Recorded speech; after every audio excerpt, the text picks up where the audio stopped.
Obrigado. Deus abençoe a todos. Eu quero esta manhã convidar você para ler um texto da Bíblia Sagrada, você que está aqui no templo e você que está em casa, quem sabe no seu trabalho, e tem uma Bíblia no seu celular ou uma Bíblia física. Eu gostaria que você abrisse a sua Bíblia lá no Antigo Testamento, no livro de Juízes. Juízes, capítulo de número 16, versículo 23, até o versículo de número 30. Juízes 16, do versículo 23 ao versículo 30. O tema da mensagem esta manhã é aprendendo com os fracassos. Amém? Aprendendo com os fracassos. Quem aqui, até o momento, ou melhor, nesse tempo de vida que você já teve, quem aqui já experimentou fracassar em alguma coisa? Oh, meu Deus do céu, vamos levantar uma mão, duas mãos, e se possível, os pés também, não é verdade? Então, essa mensagem, com certeza, vai abençoar o seu coração. Amém? Graças a Deus. Irmãos, não preste atenção no Denilson, ele é invisível aqui. Ele está me ajudando, amém, a controlar, administrar essa questão do som. Muito obrigado, Denilson. Deus abençoe você. Abra sua Bíblia, então, Juízes 16, de 26 a 30. Eu quero tomar como base uma parte da história de Sansão. A última parte da história de Sansão. Amém? Juízes, capítulo 16, a partir do 23.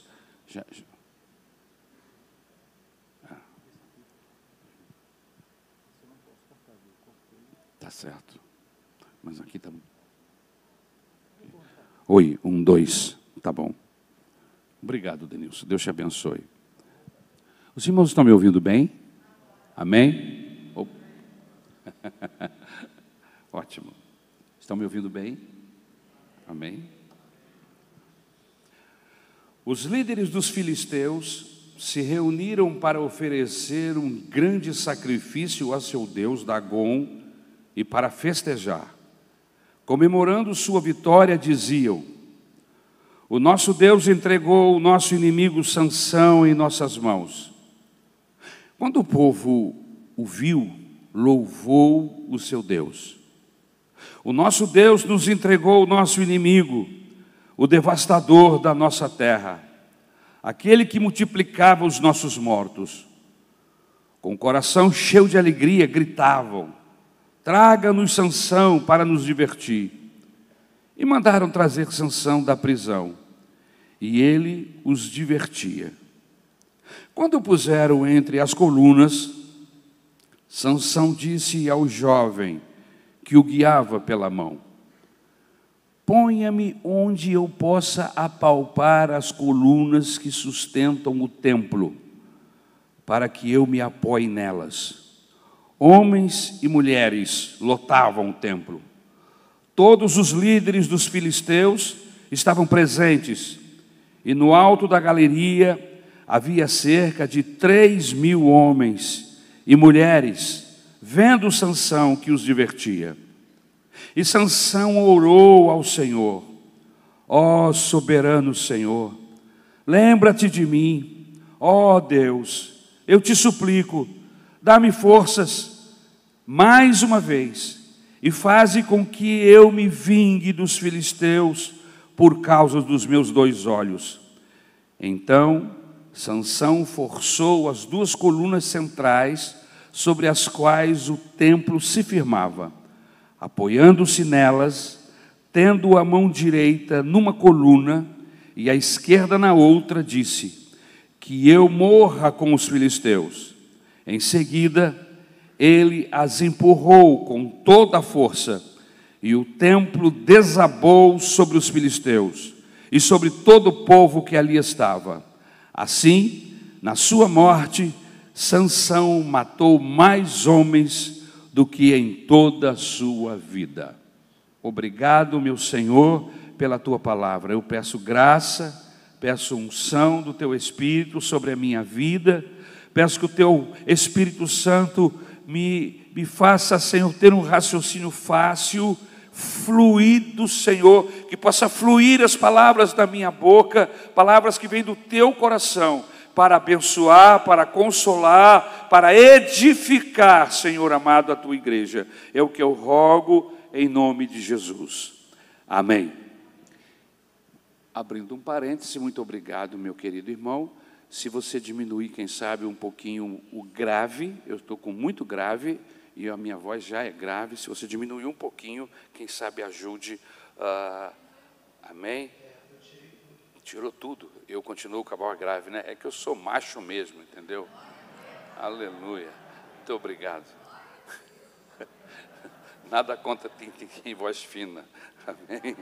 Por favor. Obrigado, amado. A gente vai conseguir.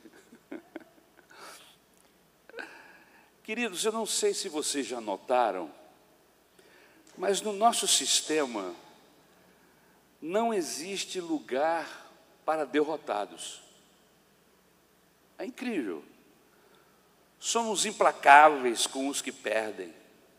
Somos duros com os que vão à falência. Temos pouca ou quase nenhuma solidariedade com aqueles que estão abatidos.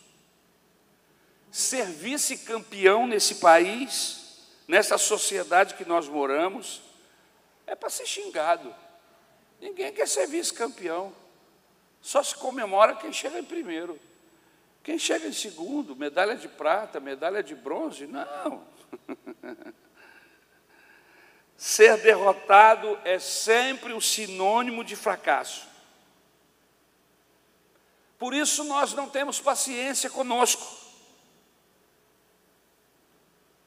Quando temos que passar no vestibular e não passamos.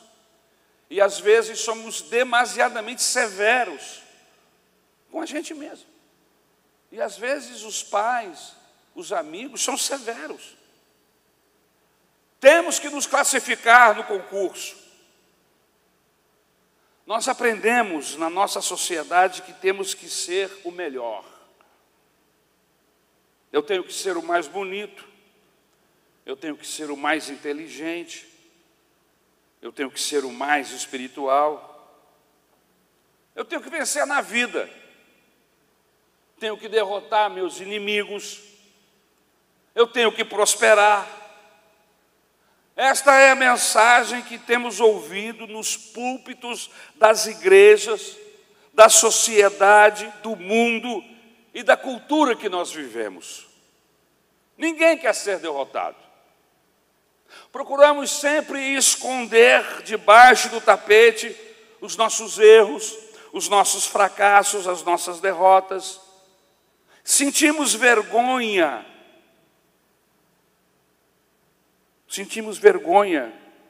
das nossas derrotas, escondemos o passado feio,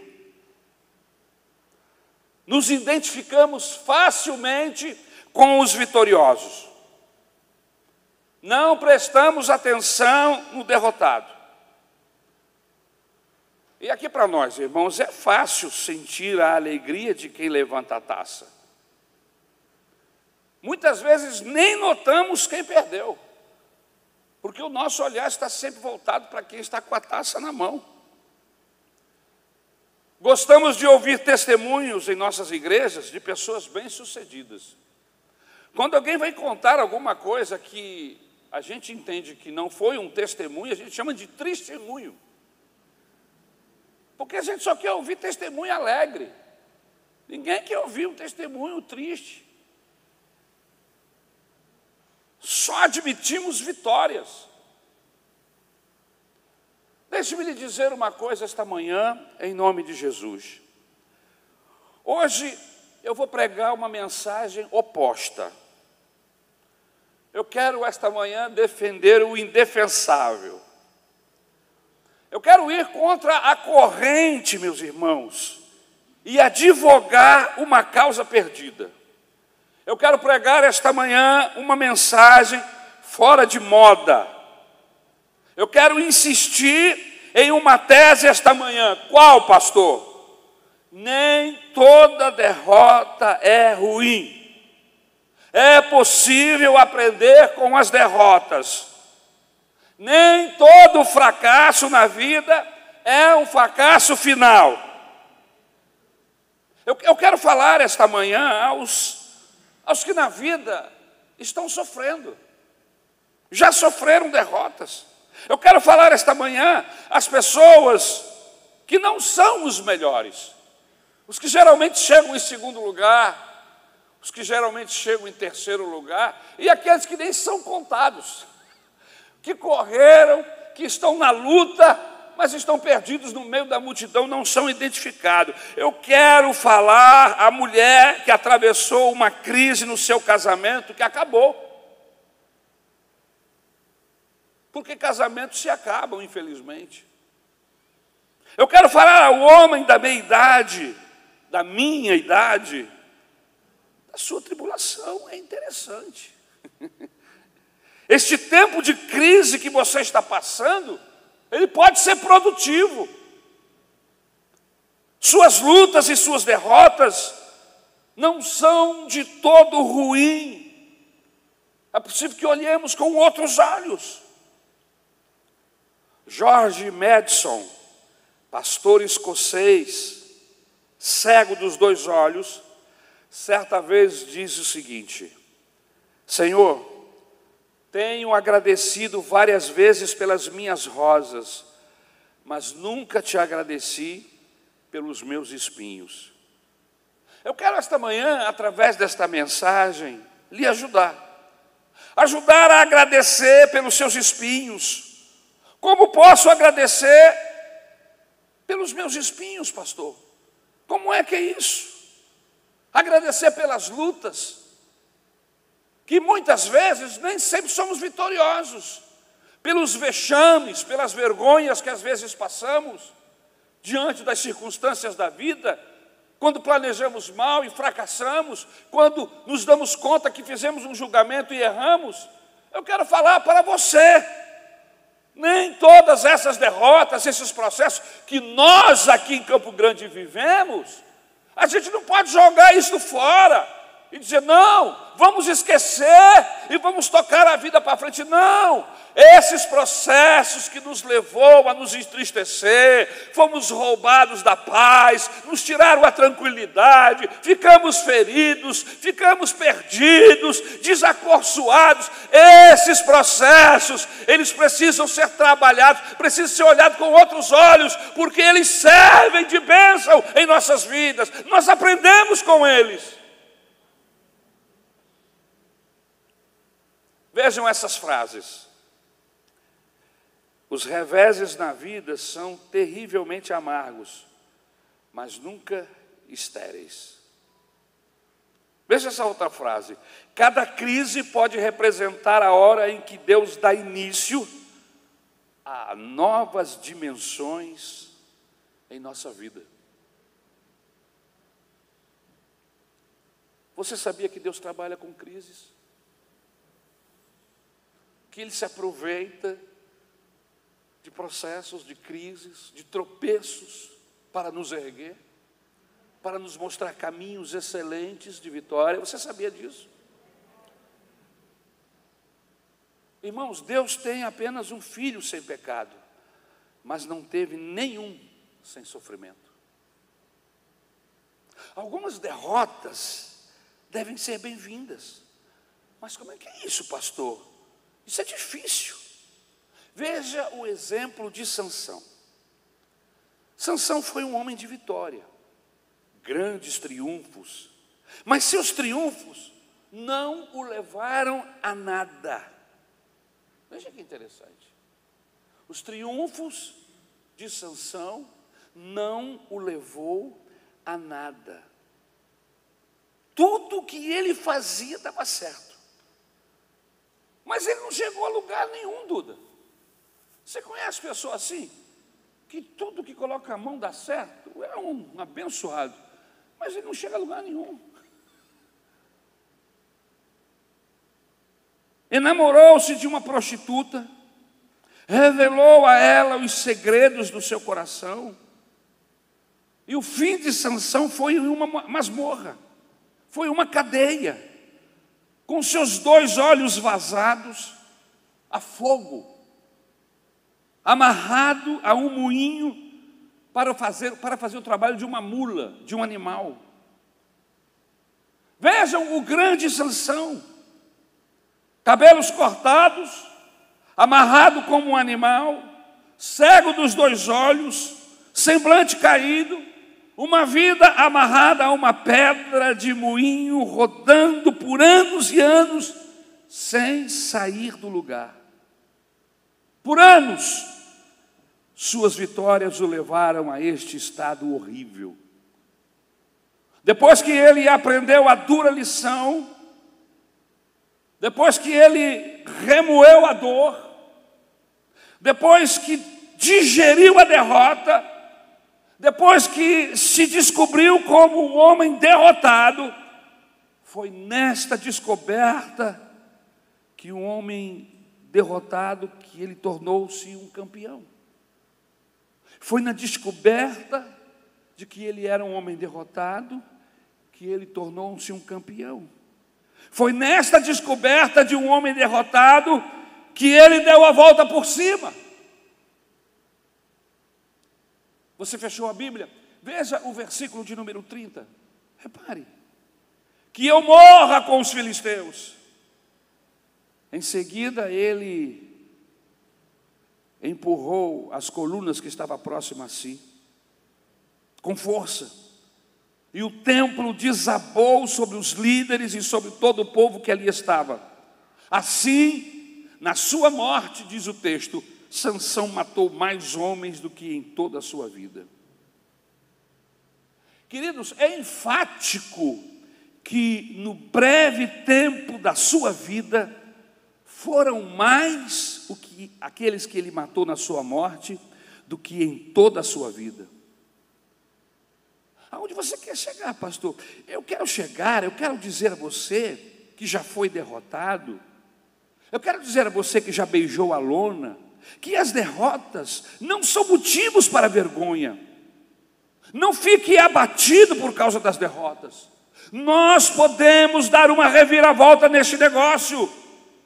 E não importa quantos anos você tenha, ou quanto tempo você tenha de vida, você pode fazer muito ainda neste tempo que ainda você tem. Você ainda está vivo, e enquanto a vida há esperança, enquanto a vida, Deus pode mudar esse quadro, aparentemente de tristeza, de derrota, em um quadro de vitória. Louvado seja o nome do Senhor. Você pode fazer muito ainda neste tempo que você tem de vida pela frente. As derrotas não são de todo ruim. Por quê, pastor? Em primeiro lugar, porque elas nos ajudam a aprender que somos finitos, que somos limitados, que não somos super-homens. O homem do S no peito, aquilo é ficção. As balas lá na televisão, lá no filme, não entram nele, mas aqui na vida real, entram. Inclusive, eu me esqueci o nome do primeiro super-homem, um dos primeiros, o segundo super-homem, em todas essas histórias de super-homens que nós assistimos desde que somos crianças. Christopher. Você se lembra como ele morreu? Paraplégico, teve uma queda de um animal, tetraplégico. Para mover qualquer parte da sua mão, do seu braço, ele precisava da ajuda de máquinas. Ele só movia o pescoço, do pescoço para baixo, totalmente paralisado. O super-homem na vida real, um jovem, bonito, alto, era tetraplégico, ficou tetraplégico. Que coisa, né? Que ironia do destino. O super-homem morreu tetraplégico porque caiu do cavalo. Irmãos, nós somos finitos, E as derrotas, elas acontecem em nossa vida para que a gente preste atenção, para que a gente tome cuidado, inclusive com a nossa vida, com a nossa saúde, que não é uma saúde de um super-homem, que nós temos as nossas fragilidades. Deixe-me lhe dizer uma coisa: o homem que não conhece derrota, uma mulher que nunca foi derrotada na vida, ambos se sentem poderosos, se sentem onipotentes, se sentem super. E isto é uma autossuficiência, é um engano. Essa autossuficiência é um engano. Nós vemos, às vezes, as coisas como se fôssemos eternos. Nós, às vezes, lidamos com as circunstâncias como se fôssemos indestrutíveis, porque nos sentimos capazes. Mas é a derrota que nos lembra que somos finitos, que somos frágeis, que somos pequenos. Às vezes eu fico pensando como somos arrogantes, irmãos, como somos prepotentes no nosso coração. Não há melhor lugar para conhecer a nossa pequenez do que num corredor de hospital. Não há melhor lugar para conhecer a nossa fragilidade do que em uma sala de UTI. É lá na sala da UTI que nós vemos o quanto somos frágeis, o quanto a nossa vida é, como diz o texto bíblico, um vento que passa, e que daqui a pouco você procura e não tem mais.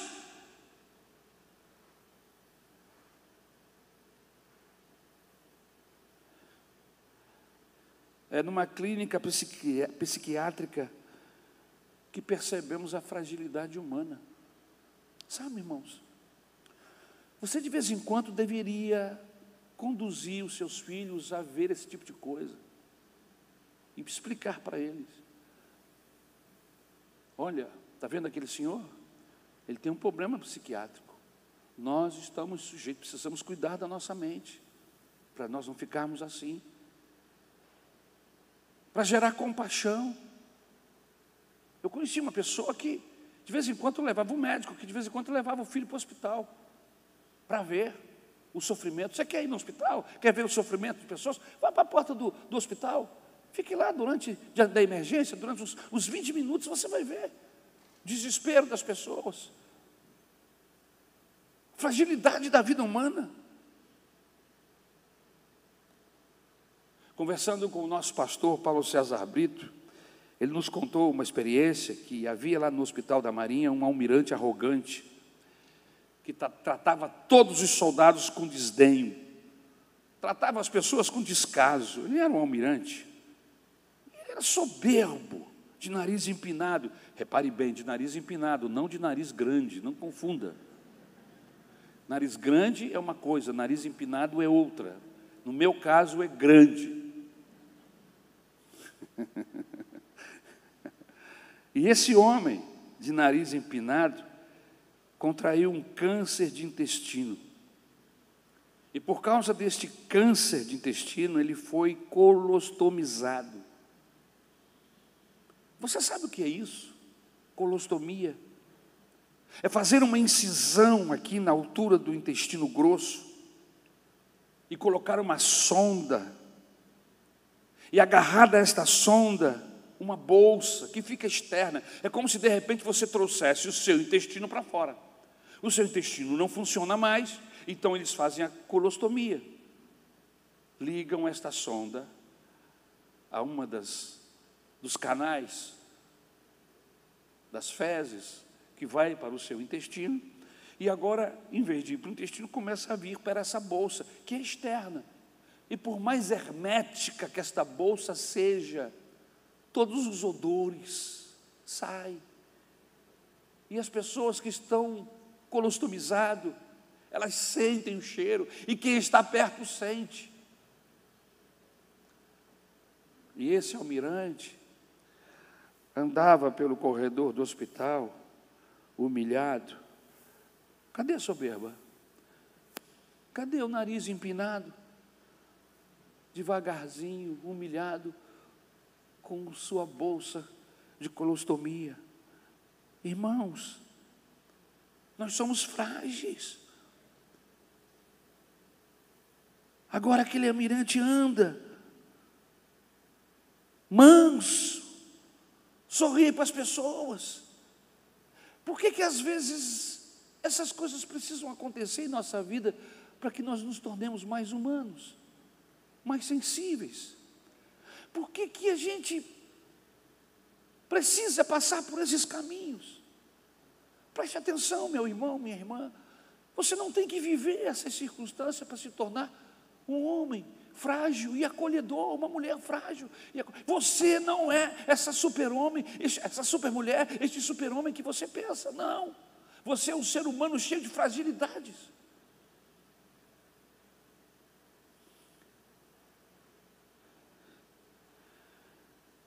Por que Sansão deu a reviravolta em sua vida, irmãos? Porque agora ele era um homem com as vistas vazadas, um homem de olho furado, cego pelo seu pecado, amarrado a uma estaca de animal. Nenhum homem de olhos furados consegue ser arrogante. Nenhum homem de olhos furados consegue ter o nariz empinado. Não conheço nenhum. Por que é que Sansão conseguiu dar a reviravolta na vida dele? Porque ele foi ao fundo do poço, porque ele beijou a lona, porque ele soube olhar para as suas derrotas e viu que agora ele era um homem fragilizado, e fragilizado como estava, agora ele dependia totalmente de Deus. Ele não dependia mais da força do seu braço, ele não dependia mais da sua sabedoria, ele entendeu que ele agora era totalmente dependente de Deus. O alvo da mensagem esta manhã é nos mostrar a mim e a você que nós somos seres pequeninos e que por mais inteligentes e que por mais fortes que você se sinta, você é apenas um ser humano e carece da graça e da misericórdia do Senhor.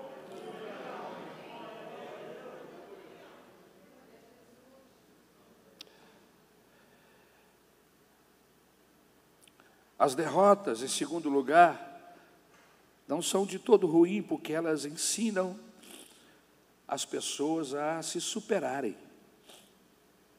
Como é isso, pastor? De fato, é isso que diz o texto. Eu não posso me emocionar que o meu nariz logo se manifesta. É uma tribulação, irmãos. Mas eu acho que quando eu chegar lá no céu, eu vou ter um nariz bonito, sem ter que ter passado na mão de ninguém. Vocês vão me ver lá em nome de Jesus. Aí você vai falar assim, pastor, que nariz é esse?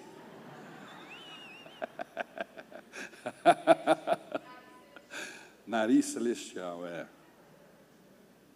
Mas eu estou zoando, mas eu não tenho nada contra o meu nariz, não. Eu gosto, eu lido bem com isso.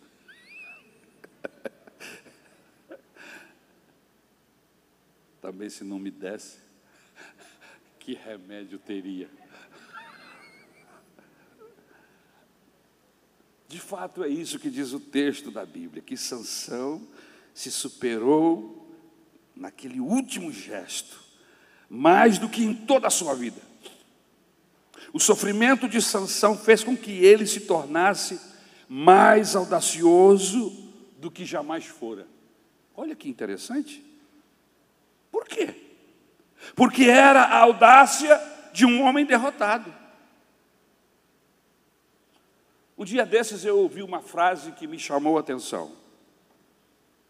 Que frase, pastor? Cuidado com as pessoas sofridas. São pessoas impossíveis. Cuidado com o fulano.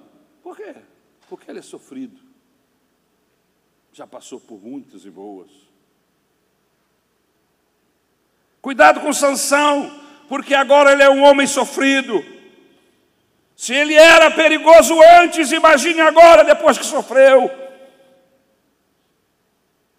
Irmãos, é o vento contrário que faz com que o carvalho afunde suas raízes. É a tempestade que torna o marinheiro corajoso. É o medo que nos faz intrépidos. É a ameaça que nos dá coragem. Sansão, depois da derrota, se superou.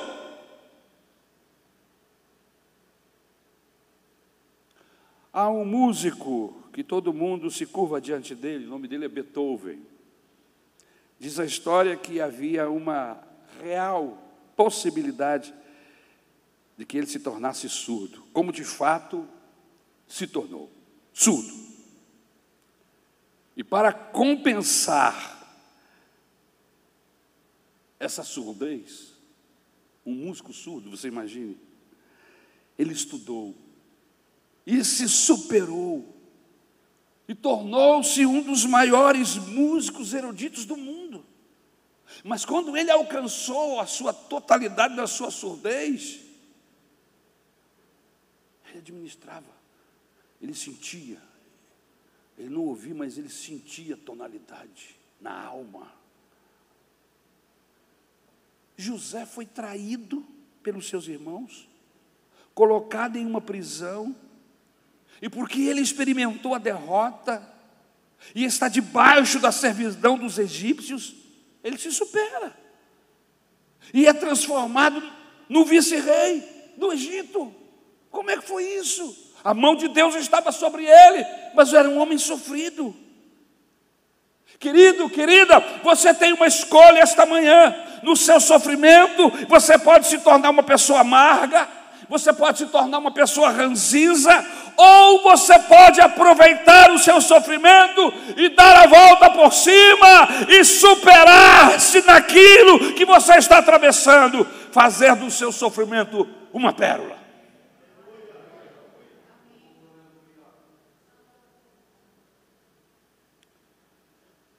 Dizem os entendidos que a formação de uma pérola é muito custosa para a ostra.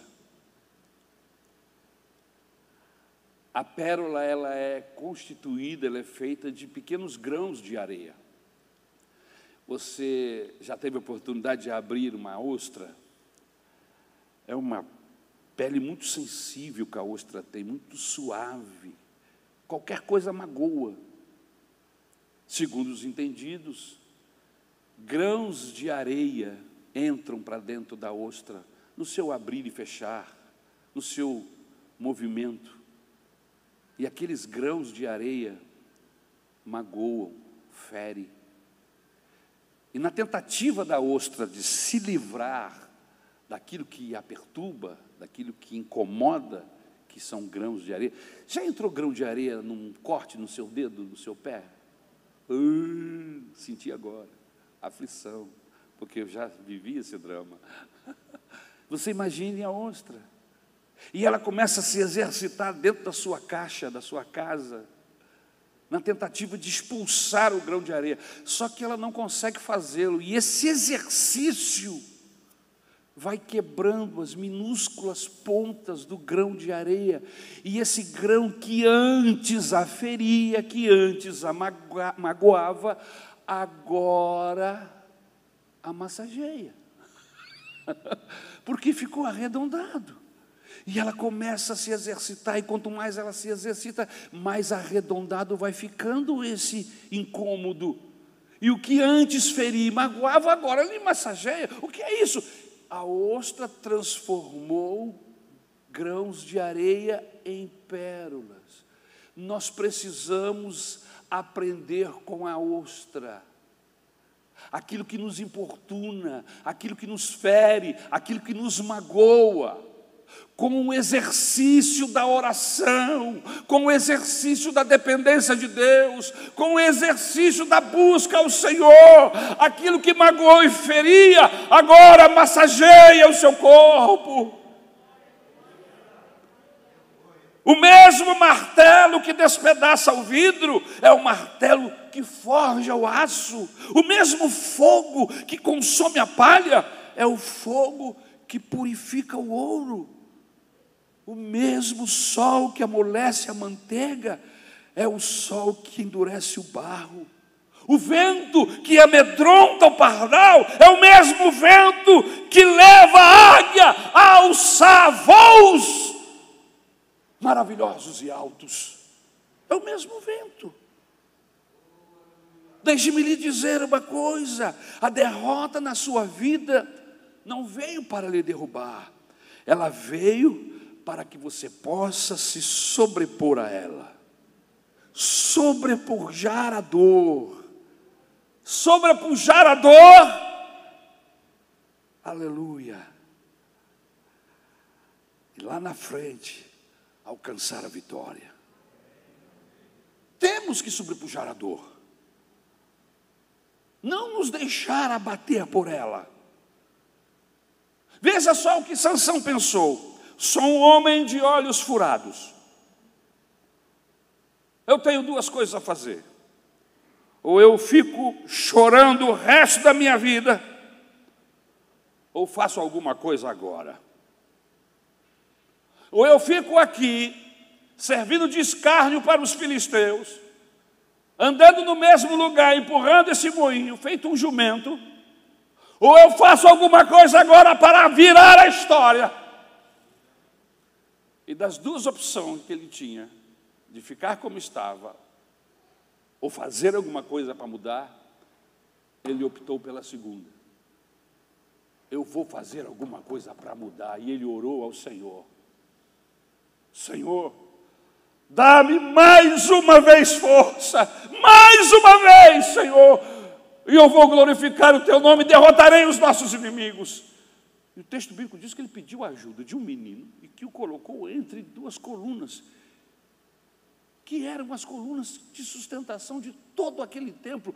E havia mais, quem sabe, segundo os historiadores, mais de 20 mil pessoas dentro daquele templo.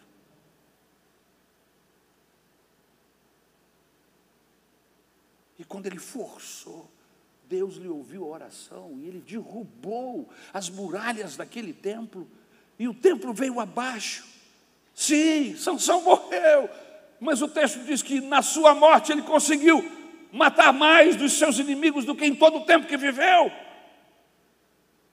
Ele foi e fez, ele sobrepujou-se e venceu.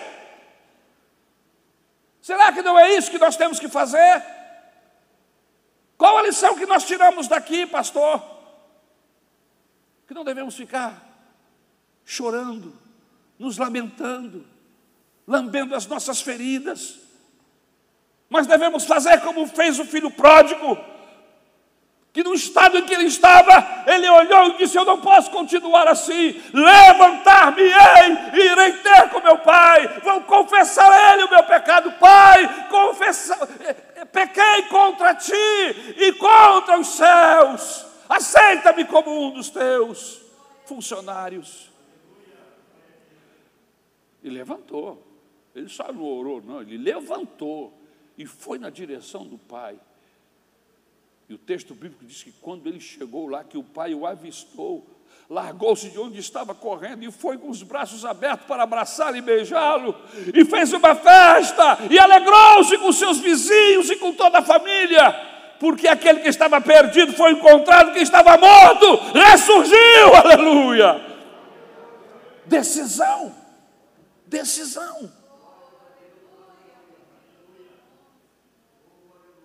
Em terceiro lugar, e eu começo a terminar. Por que a dor é boa, pastor? Por que as tribulações e as dificuldades, as derrotas são boas? A dor é boa porque nos torna solidários com os que sofrem.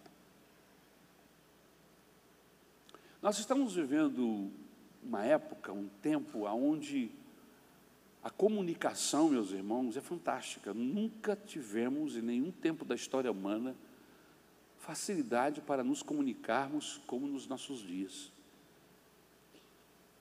Com um aparelhozinho desse tamanho, que cabe na palma das mãos, cabe na nossa mão, eu falo com o mundo, e eu me comunico de diversas formas, por diversos canais, por diversas mídias. Esse culto está sendo jogado na rede, da internet, do YouTube. Qualquer pessoa, dentro desse planeta, e quem sabe fora, se estiver ligado às várias antenas que nós temos aí, que são os satélites, podem assistir esse culto. Um astronauta, dentro da sua nave, lá fora, pode assistir esse culto, se ele estiver conectado à rede. Que fantástico! No entanto, nunca se ouve tantas pessoas buscando tirar a sua vida porque se sentem sozinhos, se sentem sós, são solitários. Nunca as pessoas se sentiram tão sozinhas como nos nossos dias. Nunca as pessoas foram tão apáticas à dor do próximo. Se eu não gosto da pessoa, eu desejo que ela morra. Se eu não gosto da pessoa, eu desejo que o parente dela morra, só para fazê-lo sofrer. Não existe empatia humana, irmãos, com quem sofre. Infelizmente, isso acontece até dentro da igreja, nos nossos problemas e nas nossas dificuldades. Lembre-se, isso aqui é um hospital, espiritualmente falando. O único curado aqui é Jesus. Todos os outros são doentes, inclusive eu. Estamos sendo tratados. O cirurgião dos céus está tratando conosco todo dia, através da sua palavra. Toda hora. Não tem ninguém aqui melhor do que ninguém. Somos seres humanos. O sofrimento nos faz olhar com empatia, com acolhimento para quem também sofre. E nós que servimos a Jesus não podemos abrir mão disso, irmãos. A dor é boa porque nos torna solidário com aqueles que sofrem. Os que nunca sofreram, geralmente, são pessoas frias ao sofrimento alheio. Os que sofrem, geralmente, são solidários com os que sofrem. Vocês já notaram que a maior parte das pessoas que lutam por entidades como a PAI são pessoas que têm filhos e crianças especiais? Já notaram isso? Você já notou que as pessoas que estão engranjadas no OAS, Alcoólicos Anônimos, são pessoas que têm alcoólatras na família? Você já notou que as pessoas que lutam por alguma coisa são as pessoas feridas de alma ou na alma? Você sabe por que a Fundação Ayrton Senna é uma grande força na ajuda de crianças carentes? Porque nasceu na dor da morte do Ayrton Senna. Conversando com o pastor Davi, há algum tempo atrás, quando ainda existia o lixão, as pessoas ainda moram lá. O lixo não é mais colocado lá, mas ainda há uma comunidade que vive lá, naquela região. E o pastor Davi, de vez em quando, ia lá levar alimento, comida para essa comunidade que vivia ali. E ele me contou isso com os olhos cheios de lágrimas. Ele disse assim: Ari, é interessante como no meio da pobreza, quanto mais necessitada é a pessoa, mais solidária ela é. Incrível isso. Eu entrei, ele entrou, barbudo, com aquele cabelo dele, à vontade. E aí um sujeito estava lá no saco, lá no lixo, catucando o lixo, achou lá uma meia dúzia de banana. Estava boa, as bananas estavam boas. Aí ele pegou a banana, comeu e viu o pastor Davi. E aí, antes de comer, ele falou assim, deu para ele, partiu metade da banana e deu para ele. Ele falou assim, não, pode ficar. Mas ele falou assim, interessante, porque na maioria das vezes as pessoas, quando tem pouco, escondem. Mas o sofrido, quem está vivendo o drama, quem está vivendo na pele a circunstância, ele tem maior facilidade em compartilhar com o outro. É interessante isso. Veja como o sofrimento nos amolece. Veja como o sofrimento não é de todo ruim, porque ele nos torna humanos. Então a Bíblia diz que eu não posso jogar fora isto. Porque um dos alvos do Evangelho é me humanizar, irmãos. O grande alvo do Evangelho é que eu me torne um ser humano como o Senhor Jesus foi. Com empatia, com os que sofrem. Jesus não podia encontrar uma viúva que ele se compadecia dela. O mendigo que ele se compadecia dele. Um cego, e geralmente os cegos, quando nasciam cegos, eles eram tidos como amaldiçoados de Deus. Esse indivíduo nasceu cego porque alguém pecou na família dele. Inclusive no texto, os discípulos perguntam, baseado nisso que eu estou falando para vocês: Jesus, quem foi que pecou para que esse homem nascesse dessa maneira? Gente que nascia paralítica, que nascia cego, era considerado amaldiçoado de Deus. Quem pecou? E aí Jesus disse: nem ele, nem os pais deles pecaram, mas este homem é assim, para que o nome do Senhor seja glorificado. E ele curava a pessoa.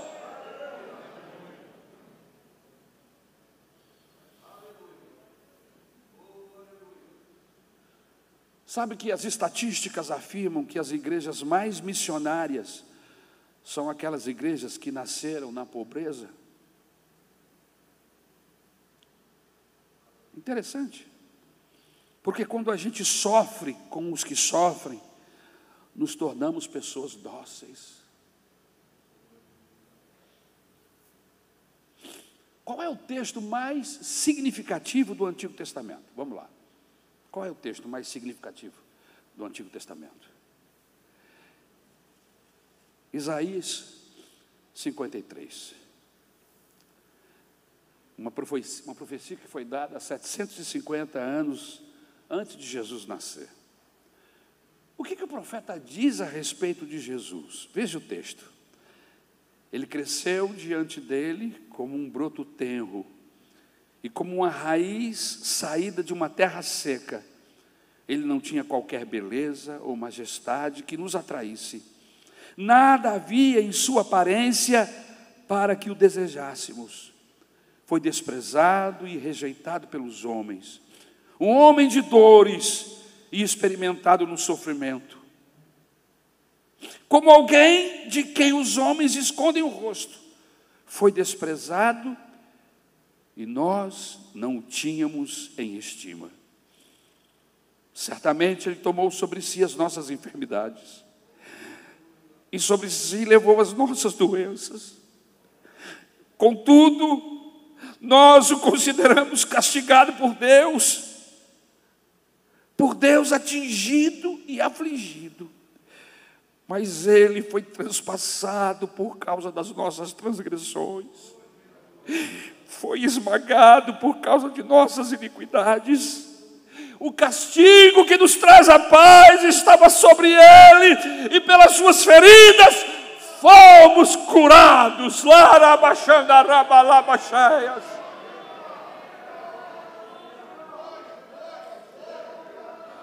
Aleluia. Veja a descrição dos mestres que estamos seguindo. Pastor, qual é o cerne desta mensagem, esta manhã? Só as pessoas que estão acostumadas à dor é que sabem que o sofrimento, o que significa o sofrimento? A Bíblia diz que Jesus foi aperfeiçoado. Olha que interessante. Mas como o ótimo pode ser melhorado? Como? Porque Ele é ótimo. Como o ótimo pode ser aperfeiçoado? Como aquilo que já é bom pode melhorar? O perfeito perfeito, pode ser melhorado. Como? A Bíblia diz que Jesus foi aperfeiçoado porque sofreu.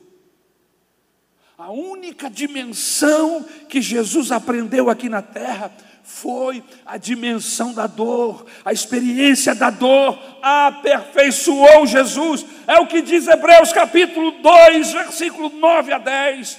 Vemos, todavia, aquele que por um pouco foi feito menor do que os anjos, Jesus, coroado de honra e de glória por ter sofrido a morte, para que pela graça de Deus, em favor de todos, experimentasse a morte.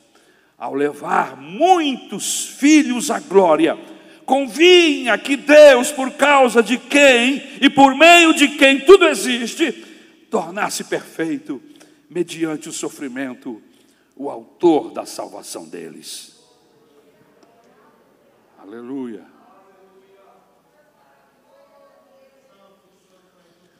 A dor nos faz lembrar que somos seres humanos.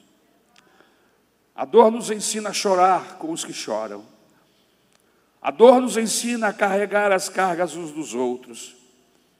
É a dor e o sofrimento que nos ensina a sermos cuidadores de nossos irmãos.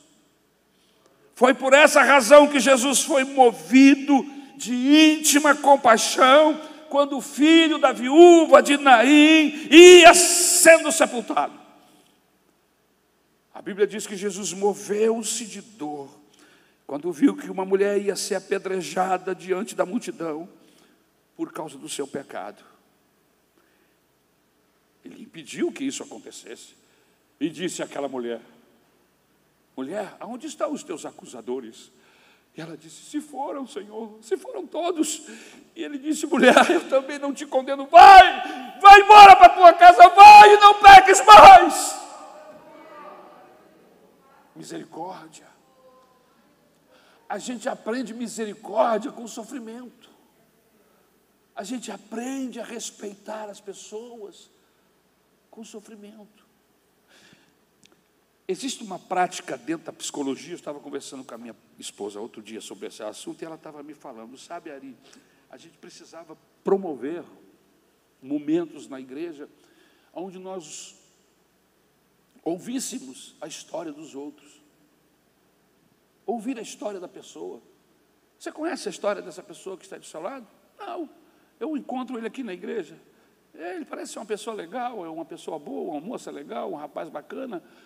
Mas, sabe, nós devíamos procurar conhecermos um pouco mais, saber a história dessa pessoa. Aí do seu lado pode ter alguém sofrido, alguém que está vivendo um drama, mas está aí, às vezes até sorrindo, mas tem um esposo carrasco, tem um esposo que a maltrata, tem filhos que esqueceram-se dela e a abandonaram, maridos enfermos, pessoas sofridas. A gente precisava nos conhecer, a gente precisa promover esse tipo de reunião na igreja, onde a gente vai parar para ouvir, tipo o que acontece nessas reuniões do AA, dos Alcoólicos Anônimos, onde a pessoa tem a oportunidade de dizer: olha, eu era casado, eu tinha filhos, eu tinha alguma condição financeira, mas eu comecei a beber, e aí começa a contar a desgraça, e a bebida me levou a perder tudo que eu tinha, e as pessoas vão ficando compadecidas, e ele fala, e ele chora, e ele soluça, ele coloca para fora a sua dor, e alguém aparece para lhe dar um abraço. Por quê? Porque se identifica. Irmãos, nós precisamos nos identificar, porque todos nós somos sofredores.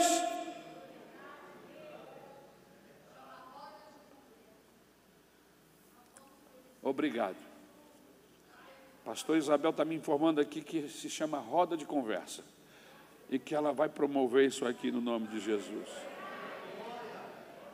Quando a gente sabe a história de uma pessoa, a gente começa a olhar para essa pessoa de maneira diferente. A gente trata essa pessoa com respeito, dependendo da história dessa pessoa. Assim, não fala isso não, você não conhece fulano, não fala isso não diz isso contra ele, não, ele tem defeito como eu e você. mas essa pessoa é uma pessoa sofrida, eu conheço a história dele. Você defende, por quê? Porque você se identifica com ela. Irmãos, nós precisamos que o Espírito Santo nos conduza para que possamos nos identificar com o nosso Senhor. Jesus Cristo, que padeceu, foi com o sofrimento que Ele se identificou conosco. Foi vendo a nossa desgraça que Ele desceu e compadeceu-se e subiu da cruz, aleluia, para nos dar vida eterna, para nos tirar do sofrimento eterno e nos levar para a vitória, a bênção eterna.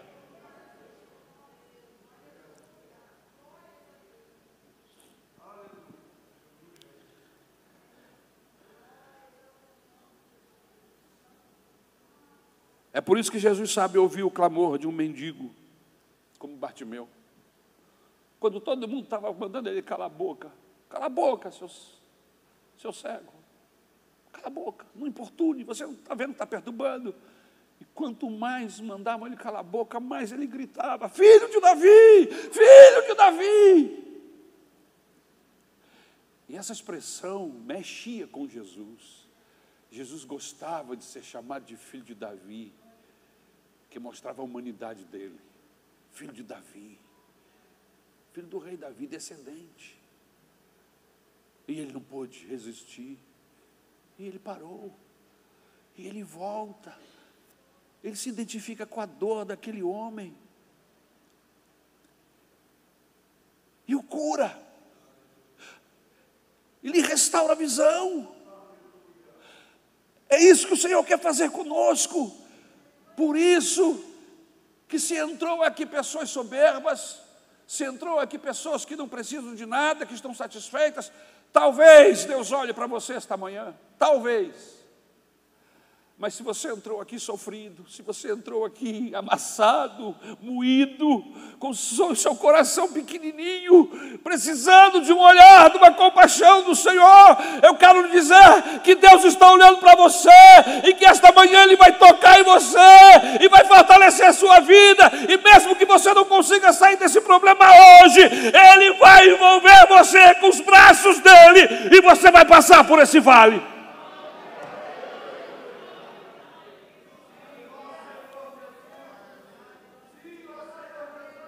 Aleluia, aleluia.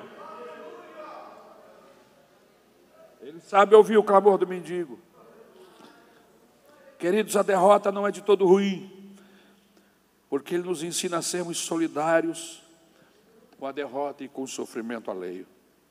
E eu vou terminar. Em quarto lugar, a dor é boa, porque ela nos ensina a sermos maleáveis, ensináveis. Pessoas que sofrem são pessoas ensináveis, pessoas que estão abertas ao ensino, ao aprendizado. Pessoas que não sofrem, não tem nada para aprender. Eu vou aprender o que com fulano? O que fulano tem para me ensinar? Que arrogância, que arrogância. A dor é boa porque nos ensina a sermos maleáveis, ensináveis. Sansão agora não é mais o mesmo arrogante que era. Não. Ele agora está quebrado. Sansão agora está disposto a aprender de Deus. A força que vai derrubar as pilastras não é a força de um soberbo, mas a força de um contrito. Aleluia. É maravilhoso que a Bíblia diz que Deus está atento ao contrito de coração. Olha que bacana, olha que maravilhoso. Deus está atento a esse contrito. O salmista, no Salmo 119, e no verso 67, ele diz assim: antes de ser afligido, eu andava errado, mas agora guardo a tua palavra. E no versículo 71, ele diz assim: foi-me bom ter eu passado pela aflição, para que eu aprendesse os teus decretos.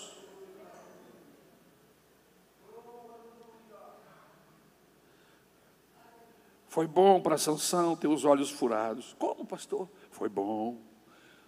Porque Jesus diz: é melhor entrar no céu sem os dois olhos do que não entrar com eles.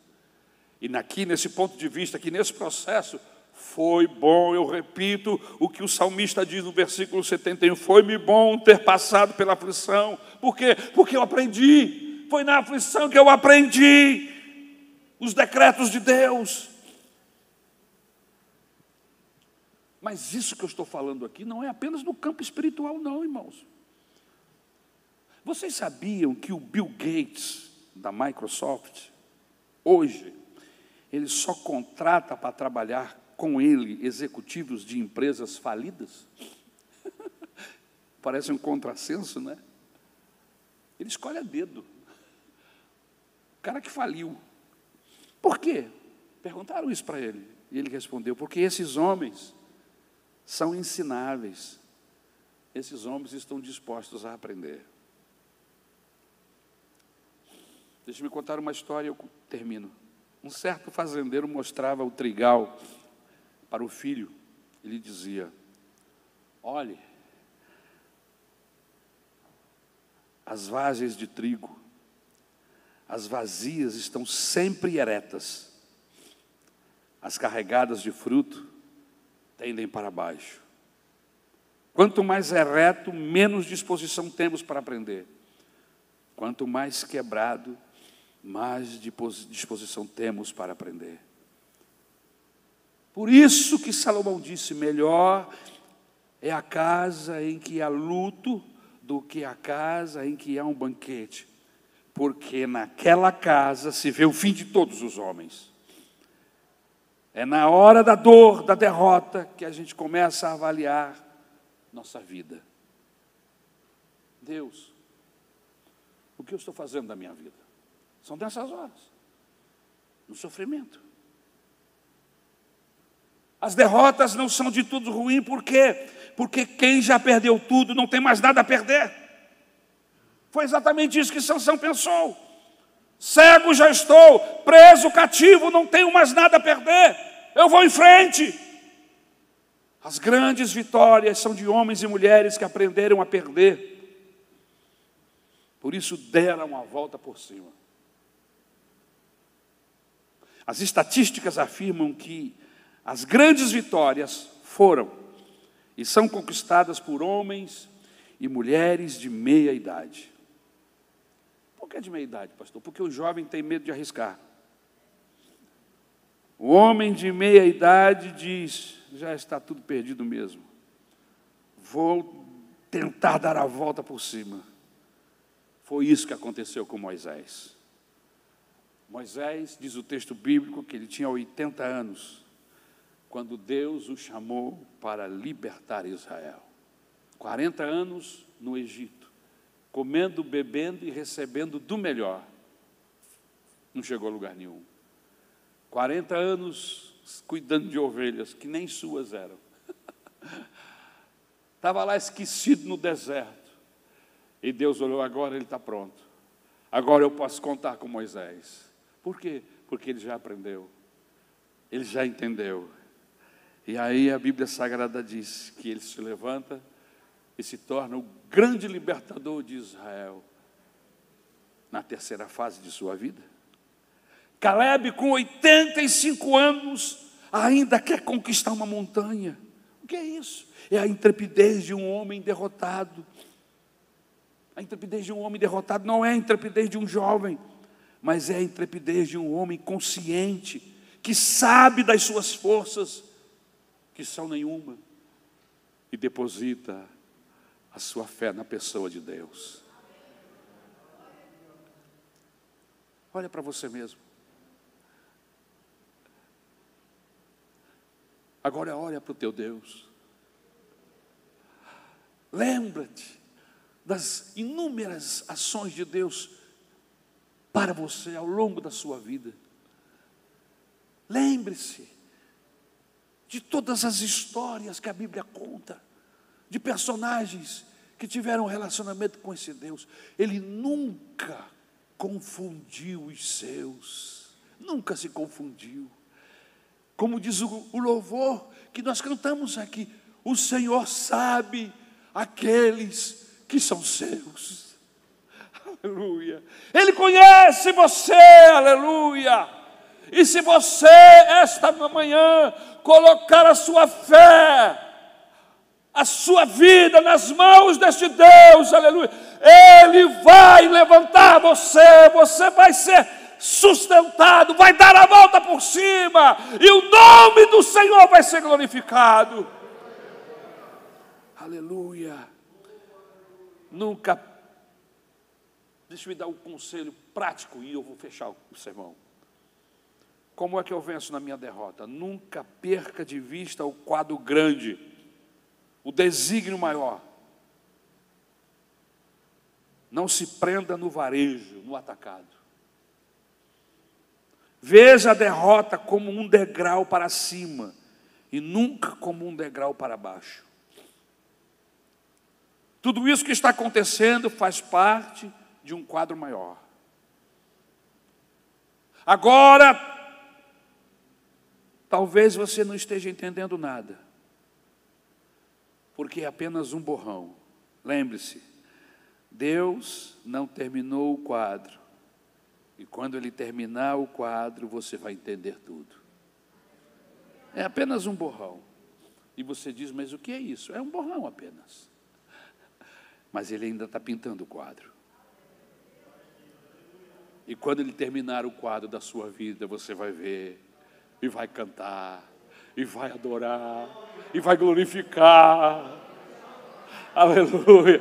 Porque o borrão se transformou numa linda paisagem, numa linda gravura, em algo maravilhoso que Deus fez na sua vida. Você vai entender tudo.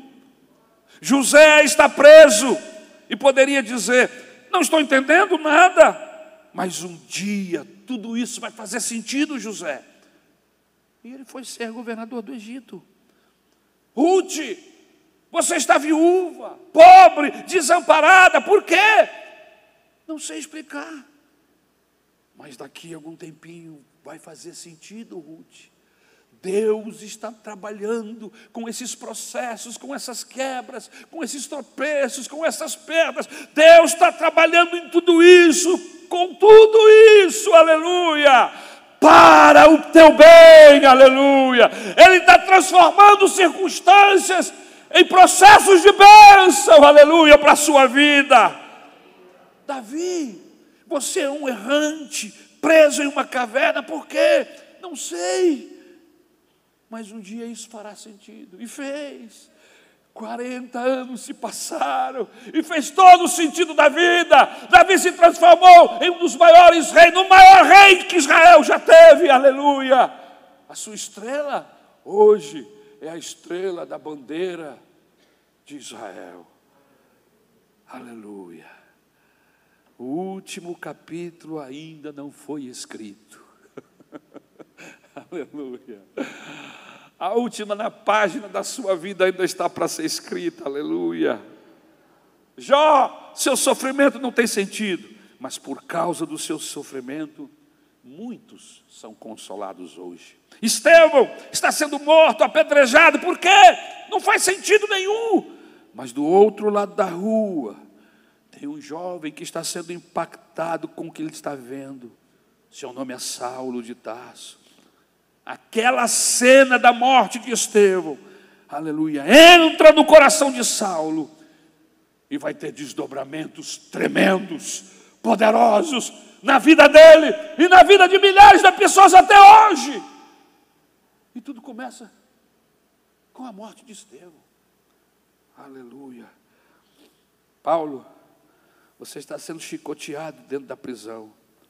Não faz sentido algum, mas vai fazer na formação do caráter de um jovem discípulo chamado Timóteo. Olhe para o quadro grande. Tire os seus olhos do quadro menor. Olhe para o quadro maior.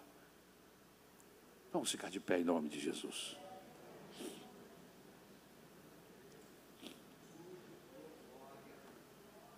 Essa mensagem abençoa o seu coração? Então glorifica Jesus. Então aplauda o Senhor. Aleluia.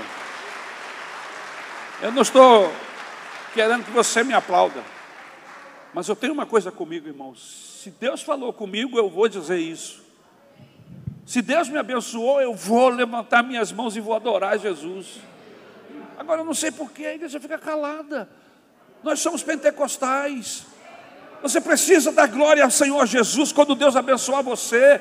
Você precisa testemunhar das bênçãos. Nós nos tornamos uma igreja calada, uma igreja que não testemunha mais, Luiz. Por quê? O medo, uma bobageira. Abra teus lábios. Jesus falou com você, falou, então glorifica o nome dele, aleluia. Deus tocou no meu coração, pastor, então aplauda esse Deus maravilhoso. Manifeste seu amor, a sua dedicação ao Senhor. O último texto que eu vou ler, Hebreus 12, 11. Último texto. Toda disciplina com efeito, no momento, não parece ser motivo de alegria, mas de tristeza. Ao depois, entretanto, produz fruto pacífico aos que têm sido por ela exercitados, frutos de justiça. Deixe de ser obcecado pelo sucesso. Seja comprometido com o caráter. Deixe de ser obcecado pelo sucesso. Seja comprometido com o caráter, com a palavra de Deus, que molda o nosso caráter. Vamos falar com Jesus? Pedimos a tua bênção, despede-nos em paz, leva-nos e nos dê uma tarde de bênção, Senhor, e a graça do nosso Senhor e Salvador Jesus Cristo, o amor de Deus e as doces consolações do Espírito Santo repousem sobre as nossas vidas, desde agora e para todos sempre. Cante comigo, igreja. Amém.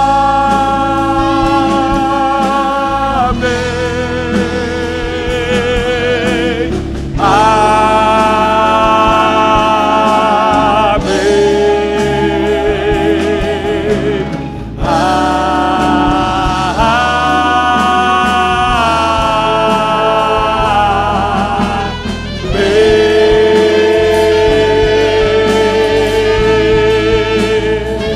Que o Senhor Jesus abençoe a sua vida e lhe dê a paz,